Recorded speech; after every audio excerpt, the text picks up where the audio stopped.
Ici, chaque jour, l'homme étend son territoire. Les villages poussent et mangent peu à peu la nature. Nous sommes dans le sud de l'Inde, le deuxième pays le plus peuplé au monde. La confrontation avec les animaux sauvages est inévitable. Il y a 5 éléphants, ils traversent. Je peux sortir? Non, ne sors pas. Ne prends pas de risques. C'est très dangereux. Depuis des siècles, les éléphants sauvages sont ici chez eux. Mais dorénavant, il y a une route goudronnée au milieu de leur zone et des milliers de voitures chaque jour. Les animaux semblent perdus. Ils repartent en sens inverse et bloquent la circulation. Cette équipe travaille pour la conservation de la vie sauvage. Leur mission, tenter d'éviter les conflits entre les humains et les éléphants. Ils sont très calmes en ce moment. Ils mangent tranquillement. Mais comme il y a une mère et son bébé, il faut faire attention, ne pas les déranger. Sinon, elle pourrait être stressée et devenir un peu agressive. Car ces animaux sauvages sont aussi imprévisibles. Sur ces images amateurs, les éléphants n'hésitent pas à attaquer.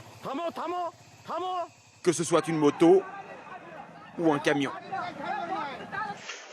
Chaque année en Inde, ils causent la mort de 400 personnes. 100 éléphants sont également tués. Dans cette maison, les propriétaires en ont fait l'expérience. Shilaja a échappé de justesse à une attaque. Alors qu'elle ramenait du lait, elle s'est fait surprendre dans son jardin. C'est ici qu'il m'a attaqué. Regardez, il y a encore les traces de ses pas. Il m'a poussé, puis m'a tapé avec sa trompe. Ensuite, il m'a transpercé la jambe avec sa défense, puis m'a jeté là-bas. Les éléphants sont pourtant des animaux plutôt pacifiques. Sauf quand ils se sentent menacés ou quand un envahisseur s'avance sur ces terres. Ils ont moins d'espace pour se balader, alors qu'ils en ont énormément besoin, car ces animaux sont de grande taille. Mais leur territoire a été réduit. Ils ont aussi besoin de beaucoup de nourriture, chaque jour, mais là aussi les quantités ont diminué, car leur habitat est plus petit. En Inde, les autorités dénombrent plus de 27 000 éléphants sauvages, la plus grande communauté d'Asie.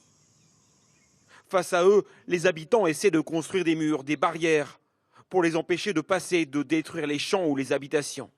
Mais rien n'y fait. Ils viennent de la forêt et soudain ils voient une barrière comme celle-là sur leur passage. Mais eux, ils doivent passer de l'autre côté. Alors ils vont juste détruire cette barrière de fil barbelé, puis passer. Peu à peu, certaines parties du territoire sont classées en zone protégée. L'objectif est de créer des sanctuaires réservés à la vie sauvage. Une dizaine de villages comme celui-ci ont été déplacés pour que l'homme et l'éléphant puissent cohabiter.